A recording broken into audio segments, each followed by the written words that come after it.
Welcome on a Monday night. Hey.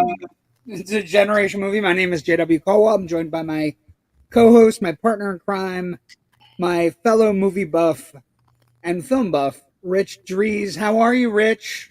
I'm doing good. I want to just point out right at the top that when we are starting like a minute or two late, I love how you just take that 30-second countdown and go, fuck it, after 27 seconds and go right into the intro. Okay, so let's talk about this. There's a new thing on StreamYard that I'm working with that I can put the intro into a specific spot. And when I went to do it, it did it, and then it immediately cut off the 30 seconds. Yeah. Okay. So I'm sorry if anybody is offended by that. It just happened. Like, I got the vibe of let's go, and I was like, yeah. Good evening, gentlemen. Good evening, Rich. Hey, Joe Ridley. Joe. I sent you a message.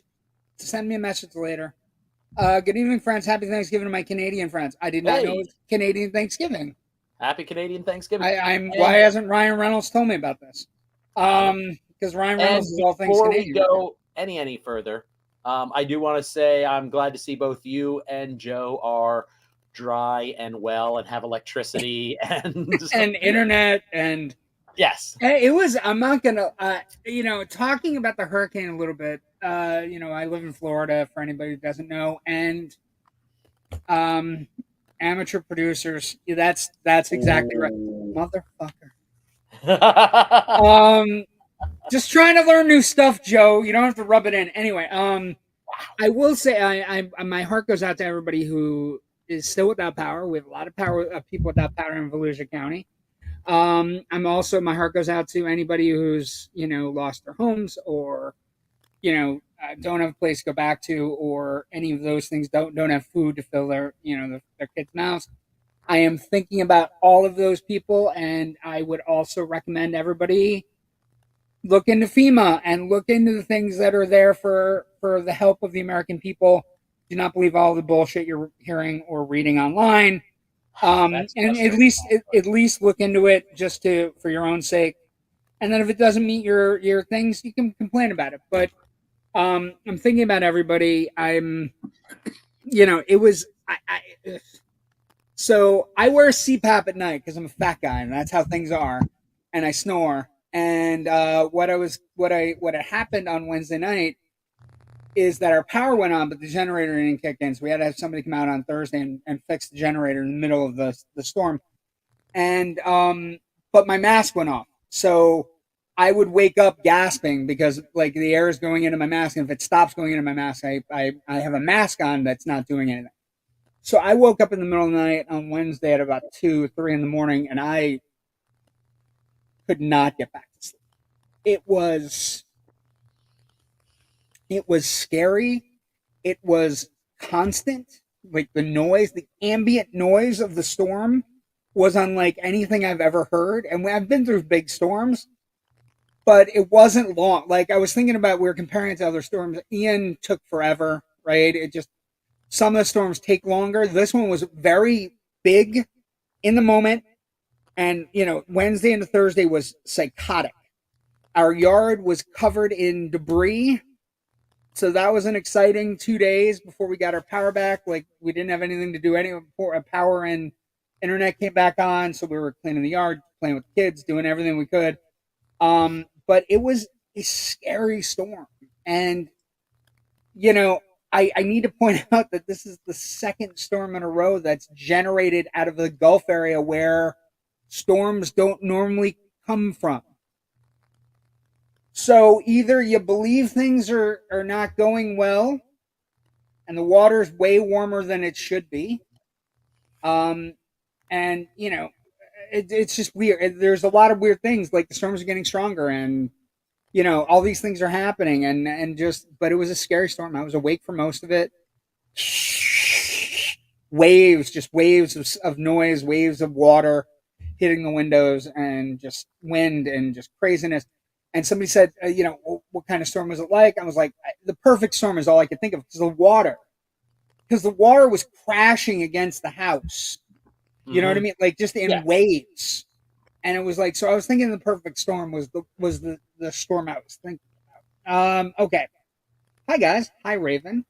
Evening, 45 Raven. deaths from a tornado in Fort Pierce, the city north of us. I am so glad it didn't get anywhere closer. But 45 deaths is a lot of death. We are not Tornado Alley. We are not where Twister was shot. You know what I mean? Like it is not. That's not common, and unfortunately, it's becoming all too common. And I'm not going to get on a political bent, but maybe the water's a little warmer than it should be. Please. Anyway, but I'm glad everybody's safe. I'm glad everybody's back. And everybody's working to get back up and running. And I'm glad independent moviegoing is doing well. Rich, I mean, let's talk some news. So last week you and I had a long before the storm, of course. We had a long discussion about this movie. Where is it at? A movie neither of us liked at all. No. And and the idea that's an understatement. But. That's a modest understatement. Also, can I ask you a question? And I we need to get her on to talk about it, but am I under the impression that Natasha liked it? No, I don't think she did. Are you sure? Because she said, "Did we see the same movie?" For one of my comments. She might have liked it a little bit more than either of us did. I just want to talk. I'm always fascinated. I'm fascinated because she brings something to the table that you and I are remarkably in lockstep most of the time. You know what I mean? Sure. But I was going to say that is this not the biggest weekend of clown on clown violence in the history of film? This movie, with a $5 million budget and $500,000 for prints and advertising, grossed a ridiculous amount for an independent movie. The distributor on this movie is Cineverse, who I think they own Horror Box. They own a bunch of streaming channels. And they were smart in how they acquired, I was reading up on it today. They acquired the Terrifier franchise because they also own Bloody Disgusting, which is one of the bigger horror media engines that's out there, right? They do reviews and stories and all kinds of stuff. It's a news site for horror genre stuff. Horror fans, gore hounds, as the case may be. And basically, what had happened was the people who ran Bloody Disgusting went to the head of Cineverse, who owns them, and said, "Hey, if we're going to acquire something, this Terrifier franchise has potential, right?" David Howard Thornton, who's a friend of the network. Good job, buddy. I hope you get your dream job, which you're now actively hoping for, which oddly enough is this. Oddly enough, his dream job is he wants to play a Joker in the new DCU. Fun. interesting. But the way they acquired it was they basically told the director, "Hey, we won't release it rated. We'll figure out how we're going to distribute." And it worked very well with Terrifier 2 last year, right? Where they kind of released it. Well, It did very well on small amounts of screens, and then grossed like 10 million, right? And so peanuts. With when you can consider big horror films, but for a film that only cost 5 million to make, 10 million is double the amount back, right? Yeah. I mean, and then this one, like this one out of nowhere grossing $18 million is, which is crazy. I mean, they only spent about $500,000 on advertising and prints. Mm-hmm. It's prints and advertising. That is not a lot of money, Rich. That True. is. And what's interesting though is it's easier, I would say, now to release a film that's unrated, or even, God forbid, somebody actually wanted to use the NC-17 again. Because what were the biggest impediments to NC-17? You can't advertise in a newspaper. Yeah. Who the hell advertises any movie in a newspaper anymore? Nobody. The other big thing was well, the NPA would crack down. Most of the major chains wouldn't pick up unrated movies. True, because mall cinemas would have in their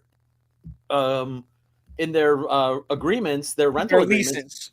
Yeah, the releases you can't you can't show anything above an R, beyond you can't show anything rating. Adult. So it was designed mall cinemas though. Most right, it was designed in the 70s and 80s as a way to make sure that regular theaters didn't run porn. It's essentially what it was. But we don't have mall theaters anymore, really, because mall culture has died. I mean, I had to go up to Wyoming Valley Mall here in Wilkes-Barre a couple of days ago, and I was like knocking tumbleweeds out of my way on my way to the store that I needed to go to. We have I'm not gonna lie, Florida malls are fairly, like, not all of them, but we have a mall like Altamont Springs, is where my AMC is, and that mall is thriving. That mall is packed. It's packed every holiday. They have a fully functional food court, which when the first time we saw it, we're like, that's a food court. Oh my God. Like, because Kelly and I, my wife and I met at Kaufman's in the Viewmont Mall. And that, had many a lunch in that food court. Anyway, so you're right. The impediments of releasing an unrated movie are gone, but also the idea that we are in an ecosystem where movies are a direct funnel to the people that want them, right? You can go on to Bloody Disgusting, and they will tell you when Terrifier's showtimes are. You can go on to, you know what I mean? Like, it's a real interesting place to be, and it really is good for the people I was thinking the most of and happy for. Damien Leone and everybody that made Terrifier and took a chance, all of a sudden, like, and you do get the idea that they're not going to sell out. They're not going to try to become studio filmmakers when they can make their own shit. They were talking, I guess, one of the things they asked the head of Cineverse about was, how long can this franchise go on? We're 3 in, right? And, he's like, well, we're never going to make him make the movies. He can make whatever movies he wants. Like, the contract he has with us, we're just distribution, we're just whatever. And, then he let slip, like, I think Damien has 2 more in him. So we're going to get to Terrifier 5, right? Fine. That these are specific movies for specific people. Now, the interesting thing here is part of the showmanship of this franchise. Okay, first off, it is one of the goriest franchises anyone will ever watch. It is above and beyond. It is carte blanche. It is it's when they said torture porn of like movies like Saw and those movies and Hostel and everything, those movies are basically Cub Scouts next to the Terrifier franchise. And what I would say is I have not seen it yet. It is going to be part of my viewing this week. But again, we haven't had theaters open. So it's one of those things. But what I will say is I think the interesting thing is that these are movies made for specific people, but they've added an element where people are coming and being challenged. Bring a group of your friends, and the friends that don't make it through the first scene, you can make fun of them. Or, like, it's like, test your stomach kind of things. And I looked at that and I went, that's brilliant marketing, right? That is like marketing that you and I would see with like a William Castle movie or fucking Hitchcock at his height, right? The idea that you can have a movie where I'm going to have a nurse outside. You know what I mean? Showmanship, a level of showmanship that we don't get from studio films, and also a level that we're invested. And now the franchise is invested with fans who are fans of art and want art to succeed, and wear the art shirts and dress up like him and all kind like. And he's become the latest. And we haven't had any Friday the 13th movies. We haven't had any Nightmare on Elm Street movies. We haven't had a horror icon in quite some time that is this successful. I would say the Saw movies. Maybe, but he's not. Also comes from very low budget indie roots with an incredibly new and different concept, incredibly gory. But I don't know. I don't think if you said to the Terrifier folks that they're like Saw, I don't think the Terrifier folks would be. I'm just saying in terms of like new franchise. Okay, franchise. But even Saw is almost 30 years old. Like Saw was in the middle of the 90s, right? End of the 90s, like right in that. So we're almost 30 years in on Saw. Like, I just think it's a different. I'm sorry, I just wrecked you. I didn't mean to. I'm gonna crumble into dust now. Don't mind me. You and I both. We're both there. So comments. Let's see what we got. Scroll, please, and thank you. Oh, sorry. Again, I was taken out of the loop by my thing. Sorry. Always mad at me. I hear getting a rating from film was ridiculously expensive. That's why most new films are not rated. That's part of it, and also it's not. The films that aren't getting rated are not going to send their movies in to 10 people in a screening room in California. What was it, Kirby Dick that did the thing? This film was not yet rated, right? Fantastic. You're not it's a great documentary. Also, the interesting thing is not getting rated isn't as bad as Rich said before. It's just not. I'm going to start talking on my phone during your podcast, JW. I have no idea what's going on again. I'm sorry. Well, you should turn your phone off.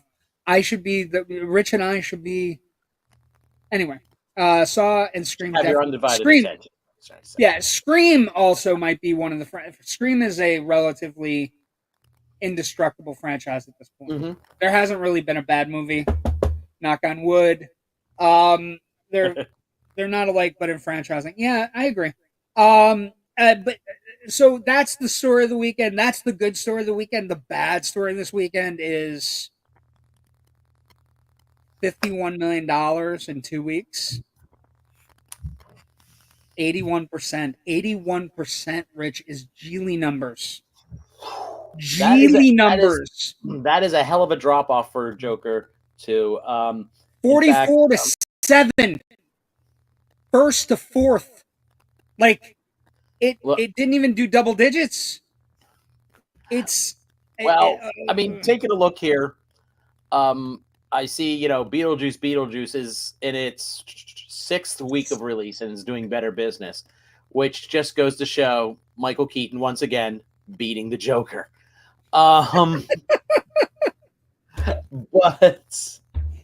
again, I thought my clown on clown violence was good, but that's about where we're at. I mean, yeah. But not only that, the Wild Robot outgrossed it in its third week of release, 14 million. Wild Robot and Beetlejuice only went down 26 and 28%. Wait, third 80, week, really? 81, Oh my god! Rich. Isn't Wild Robot supposed to be hitting premium on demand tomorrow? It might be. I have no idea, but it's at 84. It's an Yeah, It's at 84 million. And But there's it's still. It's. This is a. They're gonna write books about this movie, Rich. They're gonna write books about this movie. They're gonna write. There's. They're gonna be college courses about this movie. Like this movie. This movie is.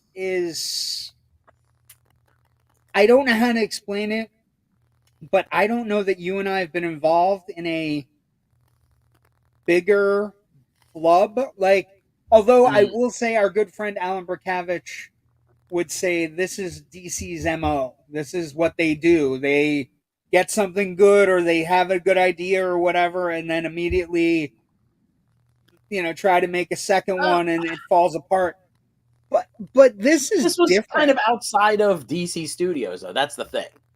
Right. There apparently, like, everything that's coming out is there was no quality control. There was everything is coming down very hard on Todd Phillips, right? Who is given, apparently Todd Phillips said we're gonna kill a child on set, and Warner Bros. Like, okay, do what you got to do. Your movie grossed $1 billion, which I don't think I don't know that I believe the studios, but I also don't know I don't know that I believe the studios because again, you and I grew up in a generation where Art Buchwald was told that Coming to America didn't make any money. So when a studio says, "Oh, we had nothing to do with this," I tend to not believe it. But also, there's a lot of CYA happening, I'm sure. Well, and there's also stories like, "Oh, we didn't want to take it to Venice, but he did." And the Venice premiere allowed 3 weeks of bad reviews to just sit there and fester. And it's like, just tell him no then.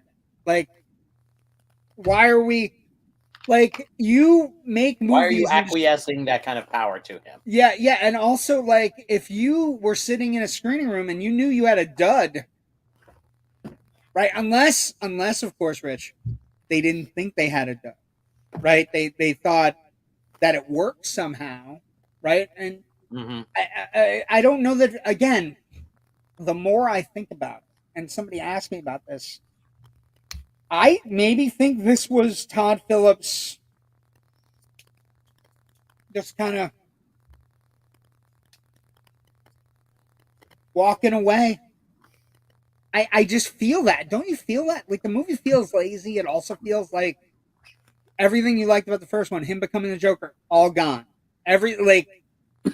Maybe Phillips read it and just kind of said, "Oh, they didn't get my movie." It's like that. It's like that thing from Tootsie. It's like there's a scene where Bill Murray's talking about his play, and he's like, "I want 7 people who came out of a rainstorm, and I want them to walk up to me and go, 'Hey, man, I saw your play. What happened?'" You know what I mean? And that's what's kind of I feel like he's just kind of pushing it away. And he's going to, I don't know, as a director, he's strong enough to actually reinvent himself because I think part of it is he's the guy known for the first Joker movie and the Hangover films. And the first Joker movie is essentially a Martin Scorsese movie put in Gotham, right? It's the king of comedy put in Gotham. So I don't know what happens to his career after this, but I don't know that I think there might be something to him just pushing away this particular franchise, like the idea that remember when I see his future being he finds another comedy concept, high concept thing that similar to what he did with The Hangover, and he's going to be back to his roots. Warner Brothers will probably still want to be in business with him because, this is bombing, but they're still looking at his track record with Hangover and Joker, and everybody has a bad day at the office now and then. So This is an epically bad day, though. You This is know, a Harold and the Purple Clan. No good, very bad day. Alexander and the no good, very bad day. Let's see. Saw on screen definitely. but overall, I think his track record. Finally saw Beetlejuice. Okay, fun. I taped a review. Not sure if I'm sending to you. I'm sending to you, JW Laugh Out Loud. That's fine. Dude, put it up. Put it up in the Loud Nerdy group, or put it up on the Indie Escape Network page. Did that for the movies I saw this weekend. Laugh Out Loud. They're fun. Yeah. Do what you got to do, Raven. Mm-hmm. I have no problem with you putting it up in the group. I just think 81%. When people start bringing out Geely, Rich, Geely is one of those movies where it's like you never want your movie mentioned in the same breath. True. But I think every now and then a movie comes along that people seem to be happy is gonna shit the bed, and then there's like a bit of a dog pile on thing, and I'm like, you know what? It probably sucks to have made a bad movie and think you did well or put a lot of energy into it and it just doesn't work. And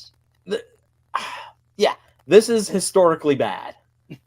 And there's no two ways around it. But I sort of don't want to, be just constantly going, yeah, fuck these guys, and this, rates the same. Oh no, I think this drop off. This drop off is epically bad, but I also think, I think I'm Loud Nerdy. I came up we're talking and Kyle and Jerry is like, what? Only did 44 million, but what's going to steal its screens? It's like, it turns out it's Terrifier, Smile 2, right, is going to take its screens. Fucking Venom is going to take its screens, in 2 weeks. No matter how bad that movie is, everybody will go into Venom going, it can't be Joker. Right? What's frustrating is there were a couple of good movies that came out this past weekend. I really liked Saturday Night, which is kind of like fictionalized version of what happened the 90 minutes before the very first episode of Saturday Night Live aired. Having trouble gaining traction. Having a lot of trouble gaining traction out there. Which is a shame. I mean, I can understand why some people who aren't like comedy nerds probably don't care about this, but I think it's full of great performances. I think it's a well done movie. Seventh place, The Apprentice also fell on its face as well. And that's another. Oh my God, Mark Strong's performance as the truly odious piece of shit that is Roy Cohn was fantastic. One of the worst humans ever to be on this planet, Roy Cohn. Yes. Also, but The Apprentice is an interesting story too. Like that, the idea that all these major studios balked just at the idea that he may become president again, and they didn't want to have anything to do with it. Also, the sheer volume of people he said he was going to sue about that movie is an interesting thing of where our country could be in 3 weeks, right? With the idea that don't want to upset our strongman, right? Yeah. Well, here's the thing. I think for the reason the audience didn't turn out for The Apprentice is progressives. No, we already know. Kind of know the origin stories of why Trump is. And you mentioned Roy Cohn. All you need to know is Angels in America, right? You just need to have some semblance of reality of the trash that Roy Cohn was, and that he was Trump's biggest mentor because Trump had daddy issues. So progressives know what they feel about Trump, and Trumpers aren't going to go see it because they want to picket it and ban it. Yeah, and those big free speech judgment kits that they are. And people in the middle are like, I just want this over with. I'm not going to go for this for entertainment. Yeah, I think maybe in 5 or 10 years, if people come back to it, removed from the heat of this moment, I think a lot of people will go, wow, some great performances here.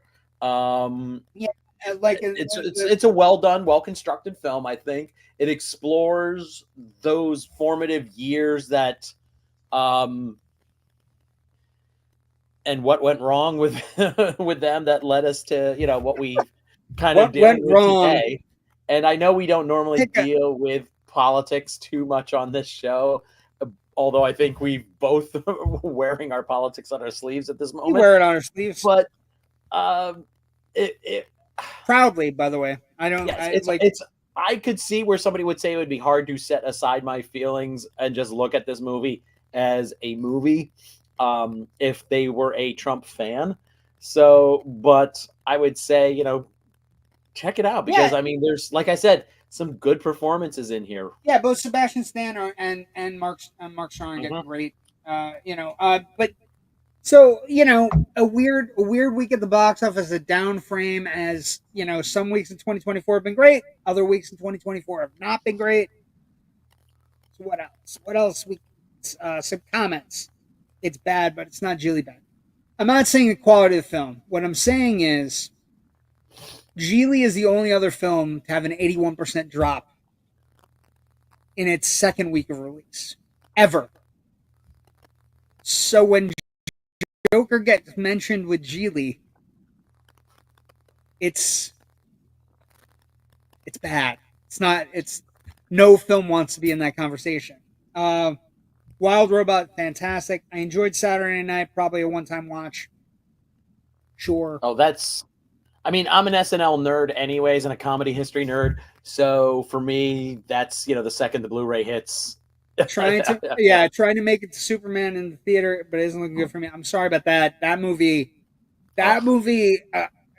expanding out. I hope as many people see it as possible. I think it's expanding this weekend, and we have Smile 2 opening. So you got, we're going to be horror is having a great year, though. That's the other thing about Terrifier. The news about Terrifier. Hi Joe, not seeing you in chat. The other thing about horror's having a great year. Longlegs, Strange Darling, Quiet Place opening well. Speaking of Evil doing well, low budget. It's had a good year, and Terrifier is like a cherry on top. I think it's somewhere I read it's the highest grossing year for horror films in a long time. I could see that. I mean, always on something like anything that says for the past 10 years, past 5 years, you always have to throw an asterisk on there because of COVID. But 600, I think it's something like 650 million.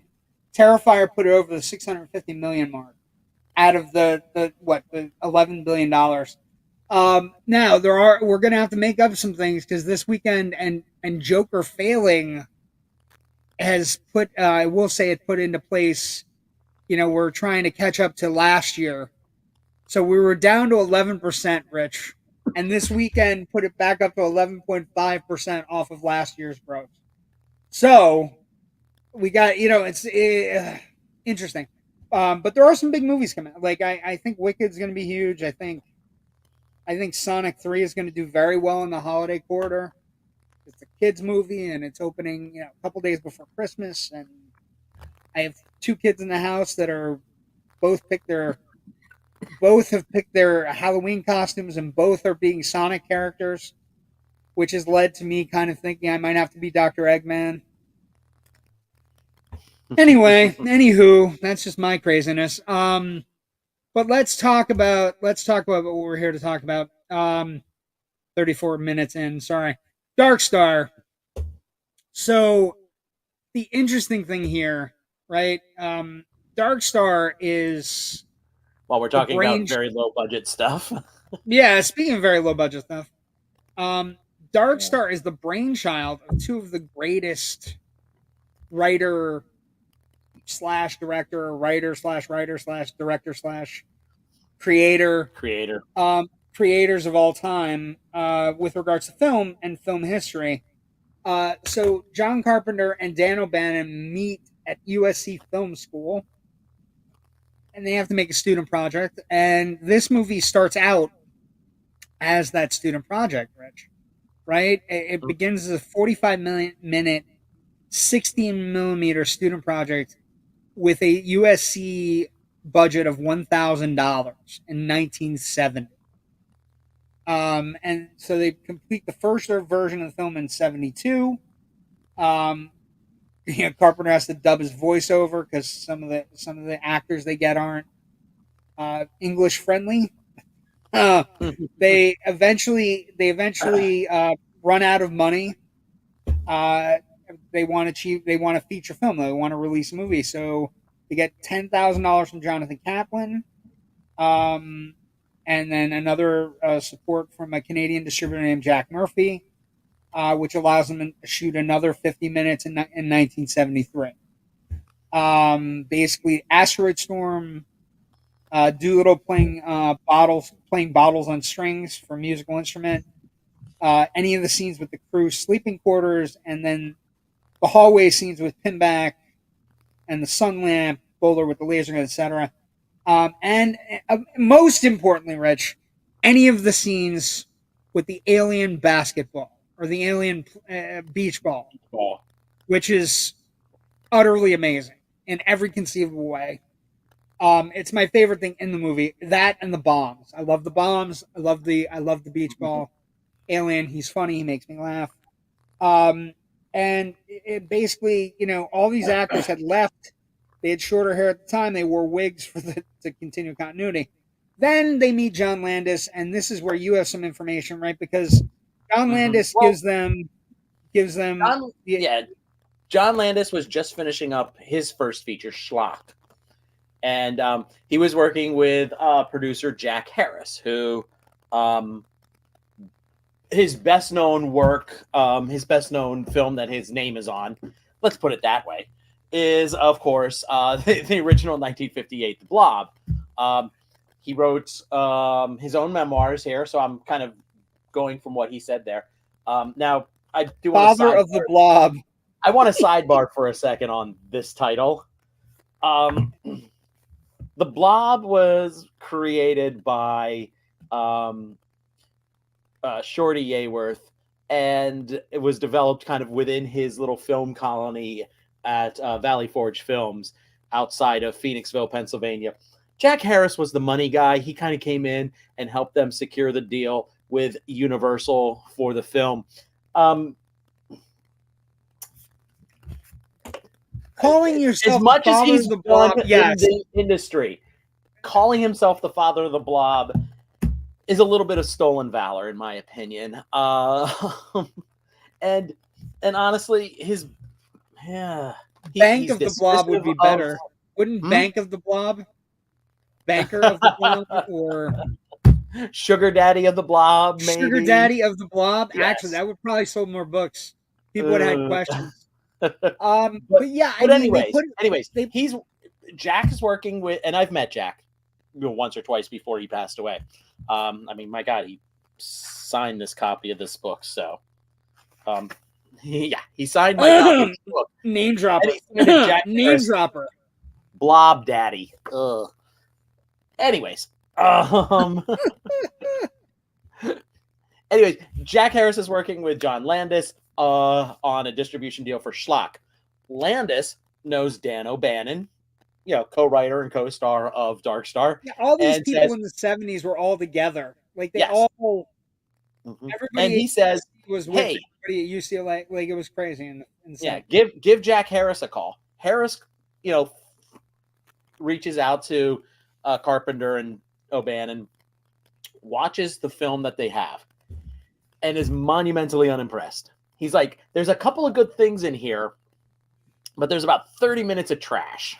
Boring and unusable is the word he uses. Yes, in that one interview that you're looking at, I know. And so basically he said, I gave him some money. They went out, they shot some new stuff. We got it back up to a feature length, to fill it back up to a feature length. And then I sold my investment off to a distribution company. Movie goes on to do fairly well on the midnight movie circuit and everything. And he, says, maybe I shouldn't have done that. Maybe I should have held on to the movie. Right. That was pretty much Jack's involvement. as helping Harris, it get to its final, helping Dark Star get to its final form. actually, Harris has one of the more insulting comments about the film. What would have been the world's most impressive student film, and it became the world's least impressive professional film. Well, yeah. I do like that Jack likes to burn bridges. Yeah, I don't know the man, but he seems like, calling yourself father of the blob, insulting John Carpenter and Dan O'Bannon. I'll tell you this, gutsy. In his memoirs, he was very dismissive of the work that the fine people down at the Phoenixville Colonial Theater do every year for Blobfest. He was very dismissive, and I was like, Jack, they've had you there as a guest a couple of times, as a paid guest a couple of times. They had you there when your book came out, and you sold lots of copies of your book that you signed and everything. I thought it was disingenuous would be the word. Unclassy.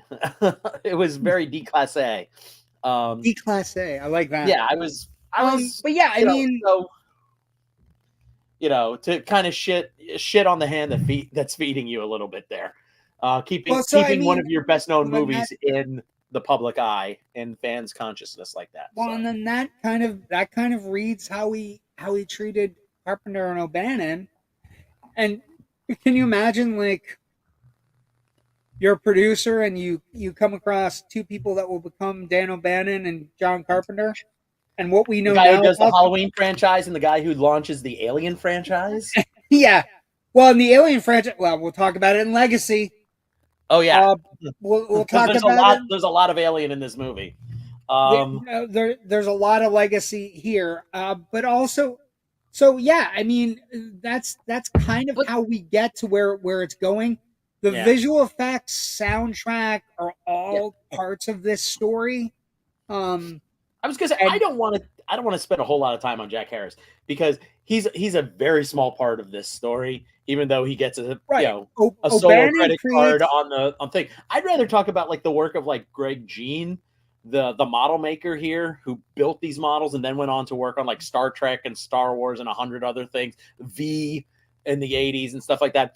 This is some nice work.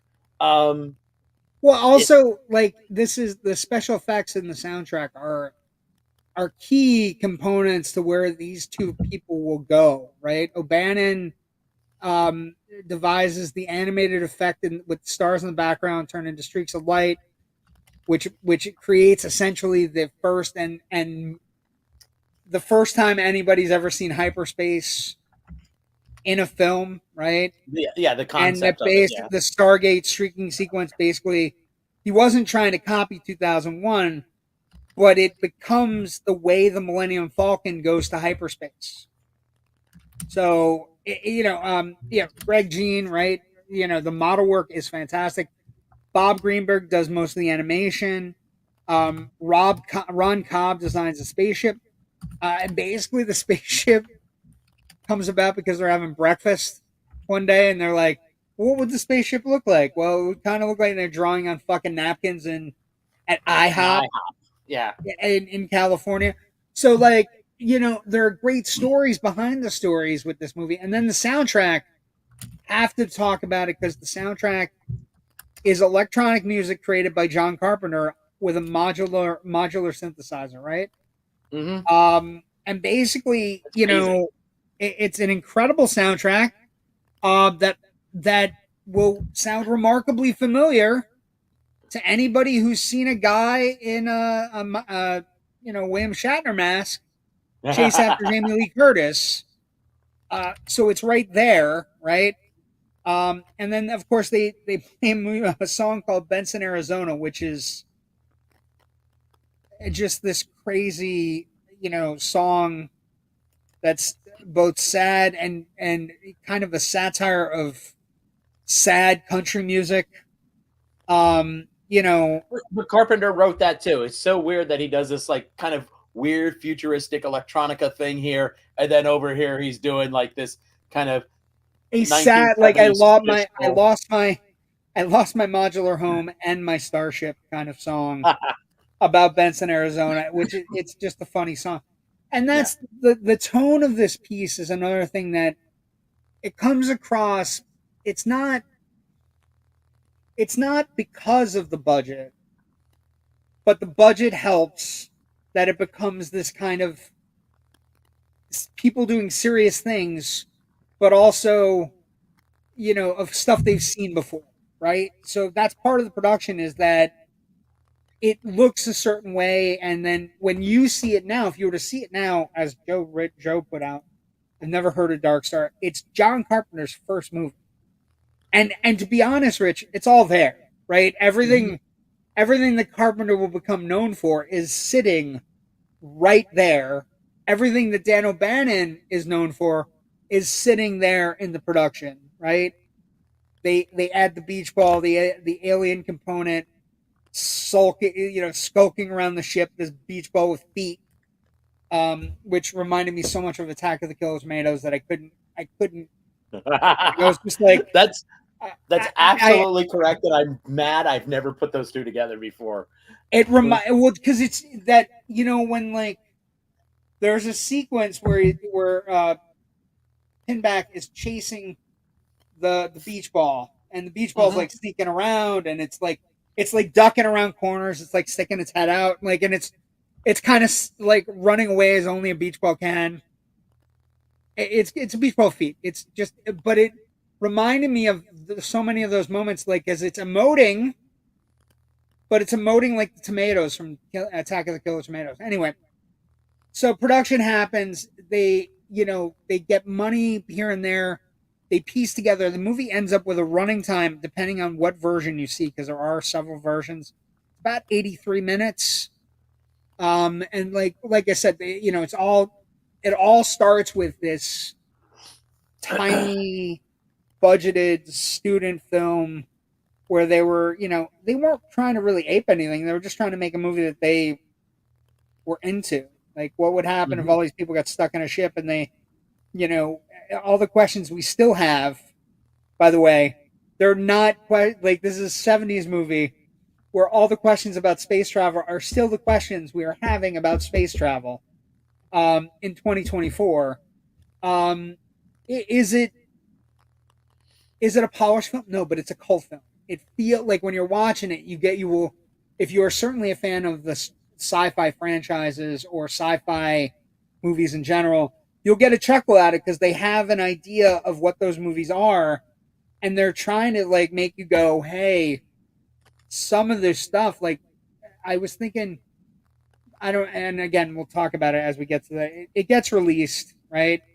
This is kind of what it looks like, right? So it's tight quarters, outfits that look awfully familiar. This is what the ship looks like, the Dark Star, going through, of course, an asteroid field that's animated with electricity and stuff that you easily could see on any episode of Star Trek.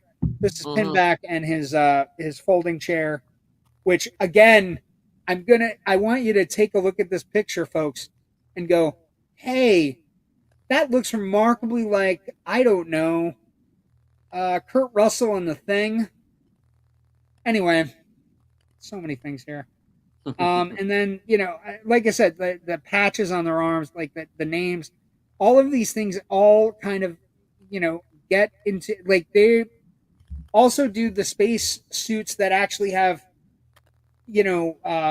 rockets in them so you can move around, which is, again, something that wasn't there before. The Spaced Out Odyssey is how it became a cult film. The mission of the Strangelove generation, I thought, is one of the greatest taglines I've ever read. And it does share an ending similar to Strangelove, I would say. Yes, there's definitely somebody on. Yes, I would concur with that. But like I said, production goes as well as can be for a bunch of kids kind of making a movie and doing whatever. Box office we're going to get into. Here's the thing. It made nothing. Played empty houses. It does open. It's released and premieres at the FilmX, the Los Angeles International Film Exposition. Carpenter described it once as waiting for Godot in outer space. And then Harris sells it to Bryanston Pictures, which Yes. opened in 50 theaters on January 16th, 1975. And it becomes a cult film, right? So June 1979, we get another re-release. After, of course, after, of course, 1979, it gets a re-release, Rich. Tell the folks why it gets a re-release in 1979, Rich. What happened in 78 to 79? I can't think of anything except... Well, there was this little movie, this another little independent film about space called Star Wars. There was. Yes. I was thinking more of the people that are involved, though. Like 78 Halloween releases. Halloween comes out. 79, we get Alien from Dan O'Bannon. Which is Dan O'Bannon's answer to people who don't laugh at this movie, which is a direct dig on people who don't get the movie. Yes. And so it becomes like, with the success of those movies, Atlantic Releasing Corporation releases Dark Star, noting on its promotional poster that after they had bought it from Bryanston Pictures and from Harris, right? They note it's from the author of Alien and the director of Halloween, including the ultimate cosmic comedy.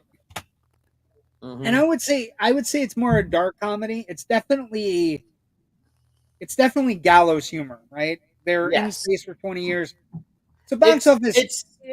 I would say it's probably the same level of dark gallows humor comedy as Altman's MASH, the original film, not the TV series, or Catch-22, or Catch-22, also good.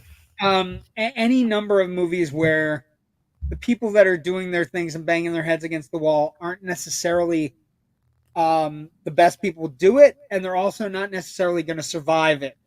It is the best way to describe it. But the box office definitely doesn't come from the releasing. And actually, the numbers had this at 0. The making money 0. Oh, excuse me. Sorry. Bless you. Critical response then and now. So, as critics, I'm going to tell you why you should watch it. One, if you're a film fan, the idea and concept that they get so much out of so little. $60,000 budget is an incredible thing to overcome, right? And one of the things I would say here is, even though it's a low budget, and even though it's not, the actors aren't great, and all these different things, I think if you're a fan of Alien and a fan of Halloween or a fan of any of John Carpenter's stuff, everything is there. He knows, he has his tone, right? Mm-hmm. I'm anti-establishment. I'm pro-worker. So is O'Bannon. I'm pro people, right? And I don't necessarily agree with things that are happening, right? Because Carpenter's one of our most liberal filmmakers, right? I dare say that this, if you look beyond the low budget aspect of the sets, it's creative, and things like that, there's still a very assured hand in how this film is directed, and the structure, right? Yeah, the structure and the pacing, and like I said, everything that you need to know from a John Carpenter perspective is present. And then the O'Bannon aspect of it, right, where things kind of like, O'Bannon has a very specific like through line, right? He, he feels like these guys have signed up for a 20-year mission. We find out that one of them hasn't signed up for a 20-year mission. One of them kind of just got roped into it and went along and said, yeah, I'm this person, but I'm actually not. He has his private diary. He's lying to everybody. But he didn't realize he would be out here for 20 years blowing up planets, right? The bombs have personality.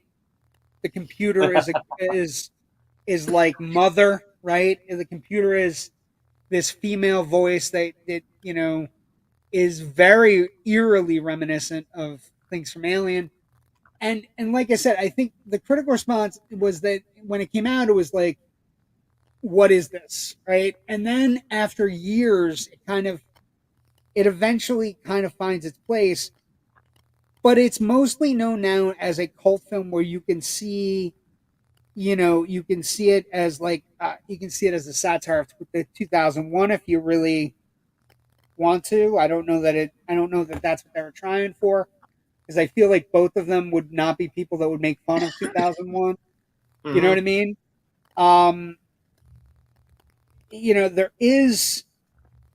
There is a Marx Brothers sentimentality to it. Like, it's just anarchy and just like shit happens and you're just like, why is that happening? Like, the one guy grabs a gun and just starts running around the ship, and the other guy's like, you're gonna kill somebody. Like, what are you doing? And he's like, I just want to see if I can make something melt.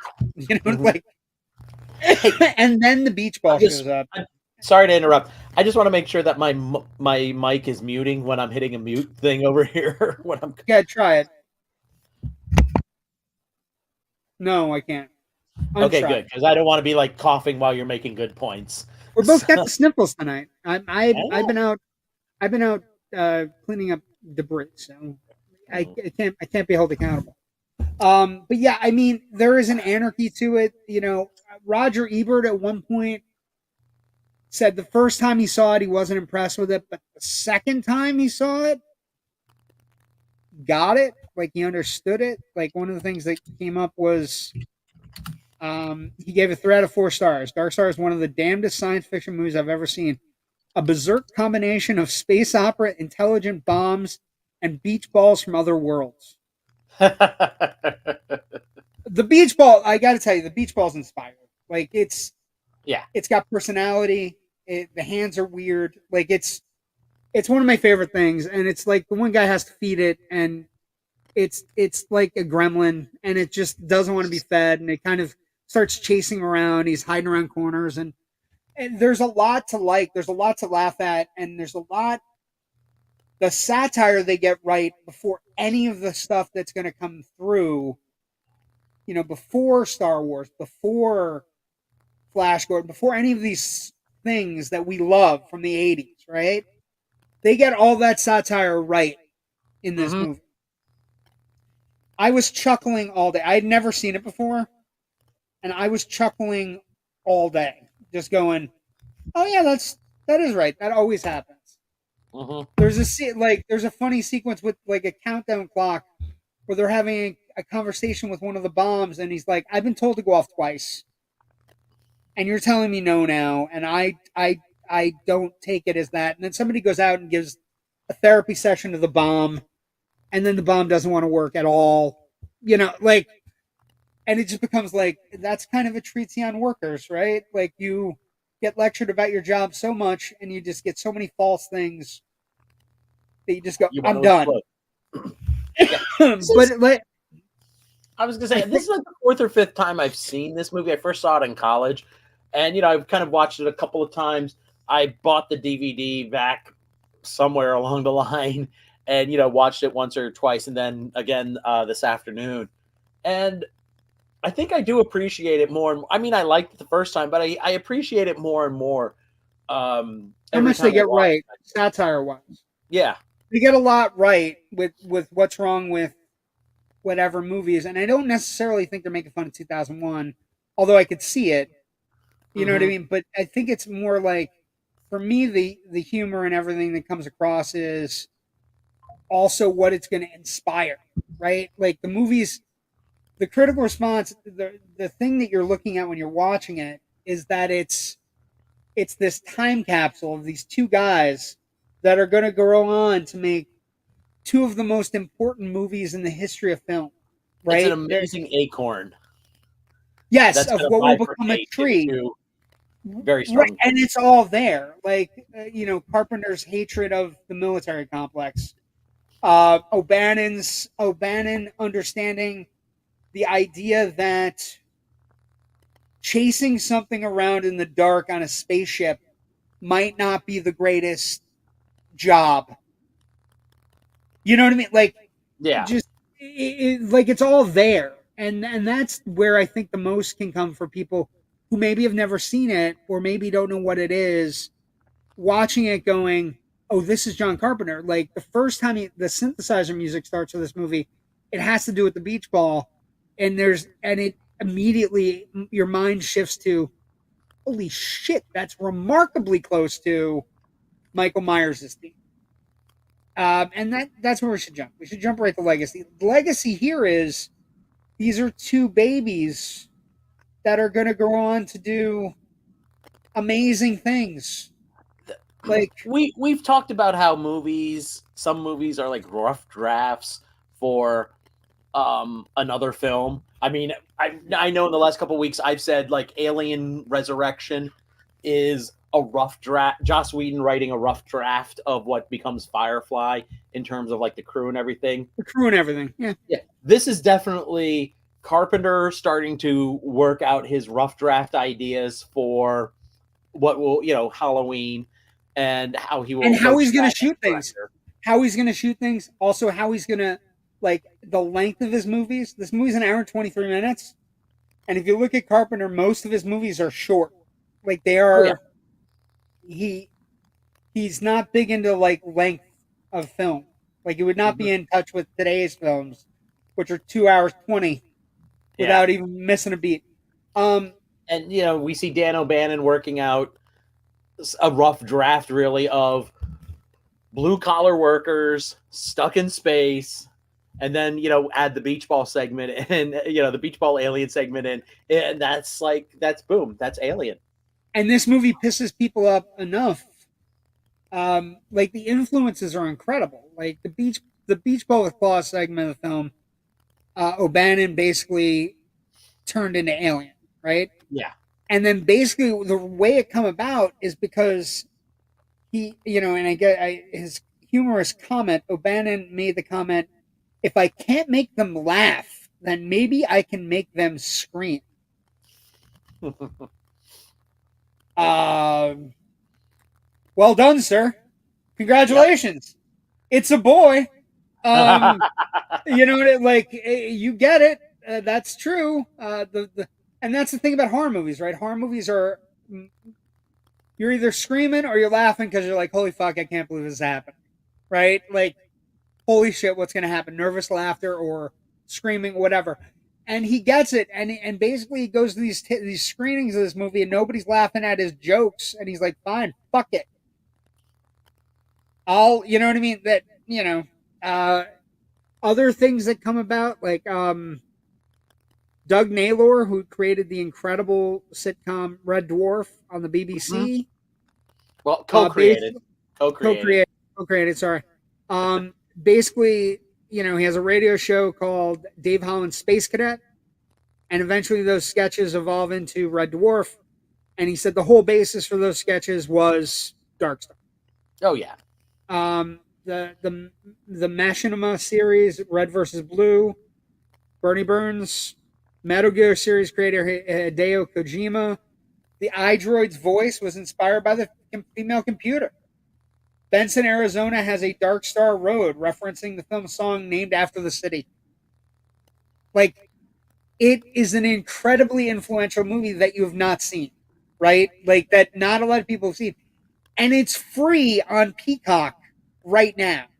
And it's an hour and 20 minutes. And like I said, if you are a fan of Alien and Carpenter, there is a lot to watch where you go, oh, that's where they got the idea to go into the air, the air ducts.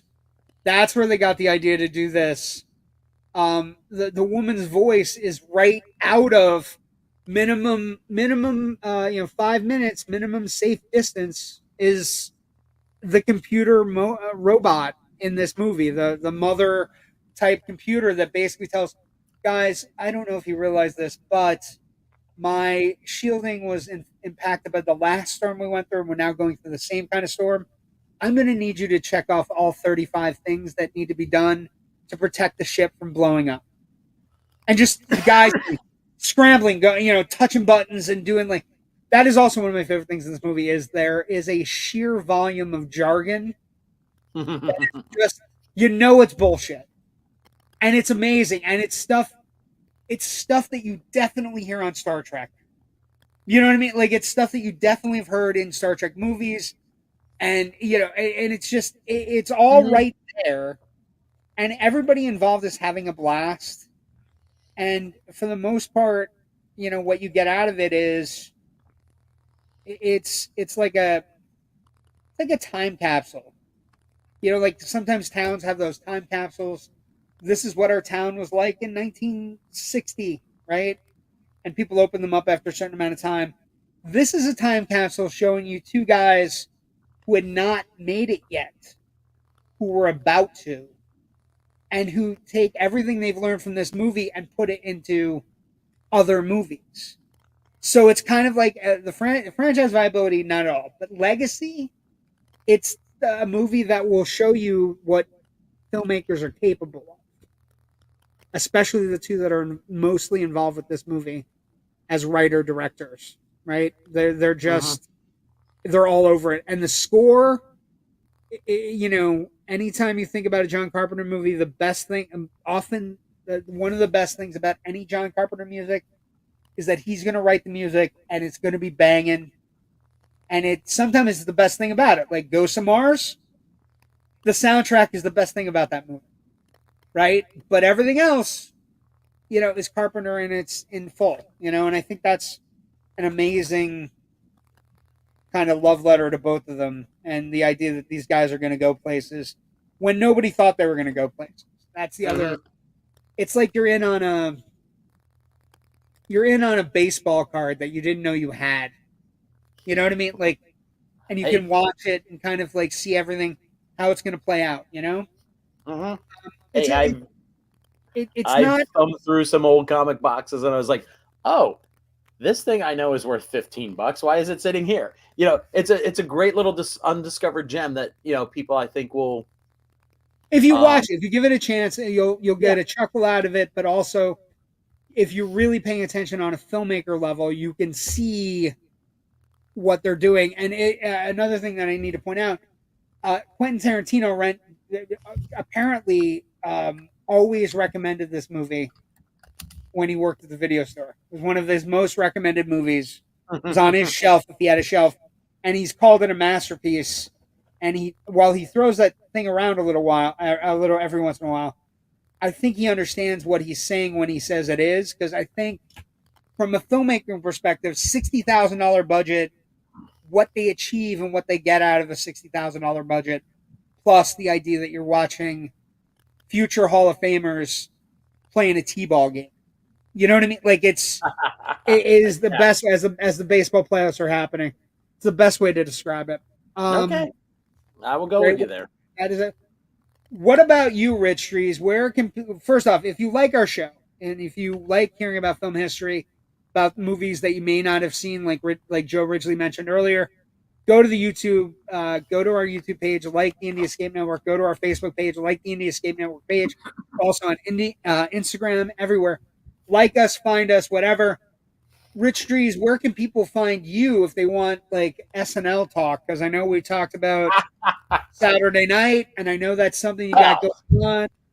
I'm all over the place in the next 2 weeks. If you want to see me face to face and you're at New York Comic Con, keep your eyes open because I will be there all 4 days, Thursday, Friday, Saturday, and Sunday, on the ground, doing some reporting, doing some interviews, just hanging out, having a good time. And all of that, right, will be part of my reporting. Will be on FilmBuff Online, the mothership of all of my work. I will also be dropping some stuff onto socials. So at FilmBuff Rich on Twitter or Blue Sky. Also at FilmBuff Online on Twitter. Other two podcasts I do, we're not going to be doing this week, so don't have to worry about that. Wednesday, 2 days from now, if you're in Allentown, Pennsylvania, my filmmaking partner and best friend Natasha Bogutsky and myself and our friend Brandon all have short film scripts that are in a short film competition short film screenwriting competition where we and 6 other contestants will be doing stage readings of our short film scripts. And then the winner will get, out of this competition of 9 writers, will get $500 to go towards the budget to produce that script. Well, good luck there. That's in Allentown. It's at 7:00 Wednesday. It's across the street from the Civic Theater on North 19th Street, I think it is. In a small little black box place that only holds about 90. It's free admission, but kind of if you want to give a donation, they gladly would accept it. So if you're looking for something in the Allentown, Lehigh Valley area, a little different to do. We're not all Jack Harris people. Donate. Come on out. But yeah, that's where I'm going to be. And then I'll be back here in a week on my one day off out of like 10, 12 days to, for whatever we're doing. But I'll also have a bunch of Comic-Con stories for you then. Before I go off to go to the Philadelphia Film Festival for 5 days. That's fantastic. JW the Movie Guy on Facebook, Instagram, Twitter, whatever the fuck he's calling it, X, Armageddon, whatever the fuck, Hellscape. Instagram, Twitter, Facebook, JW the Movie Guy. We also have the Loud Nerdy page for that show I do on Tuesday nights with my good friends Jerry and Kyle, which is tomorrow night at 9. Let me get rid of the branding. Hold on. Let me get rid of the banner. That's what I need to get rid of. I'm such a bad producer, as Joe said earlier. But I'll be on Loud Nerdy tomorrow night at 9 talking about a bunch of things, about my 31 and 31, which is still ongoing. And then, next week we get kind of serious at the end of our Halloween time spectacular. Next week we celebrate the 50th anniversary of the granddaddy of them all, the Texas Chainsaw Massacre, Leatherface. Who will survive and what will be left of them? What a fucking tagline. What has happened is true. Now the motion picture that's just as real, with the giant R rating on the bottom, and a hellacious, that is a pretty graphic poster for the 70s, right? I mean, that's pretty much telling you stuff's not going to go well, and it's a chainsaw and it's a massacre, and that guy holding it is not looking great. That is next week, and then the following week to end our Halloween time, spooky time. And Rich, I told you earlier, we have 8 episodes left in the season. So Texas Chainsaw Massacre is one of them. And the other one in October is another granddaddy. 1984 is A Nightmare on Elm Street. The original. Wes Craven, Freddy Krueger, Heather Langenkamp, Johnny Depp. John Saxon. John Saxon. One of the greatest horror films ever made. That's still, even as we talk about it, probably unequal. I know everybody goes Shining, Exorcist, but if you're an 80s slasher person like me, Freddy's up there. You know what I mean? Some of the Friday the 13th movies, but Nightmare on Elm Street came out, that franchise. I can't even begin to fathom how reliable that franchise was to get people into theaters. Nightmare on Elm Street 2, Freddy's Revenge, Nightmare on Elm Street 3, Dream Warriors, arguably the greatest horror movie sequel of all time. The Dream Child, it's so many, the Dream Master, Dream Child, Freddy's Dead, Freddy vs. Jason, so many good movies. And then, of course, the new Nightmare, which also doesn't get nearly the amount of cred it should get. And it's a foundation of one of the greatest franchises ever made. So those are our last 2 for the end of the Halloween spooky season. Last commenter is, I said amateur, not bad producer, reaching out for John for TCM. So that's the other thing. We have we're friends in the network. Indiascape Network is good friends with John Dugan, who appears in the original Texas Chainsaw Massacre. And we're going to see if we can have him on to talk a little bit about the production. He's a good talk. he's fun and he's engaging and he's one of the coolest people I've met recently through Joe and the Indie Escape Network. But thank you for joining us tonight. Everybody have a great week. Go see some movies. Smile 2 opens if you're inclined to watch, people get murdered while smiling, which I am. Have a great week. We'll see everybody next week for Texas Chainsaw Massacre and maybe a guest. We'll let everybody know. Have a great week. Stay safe. Take care, everybody.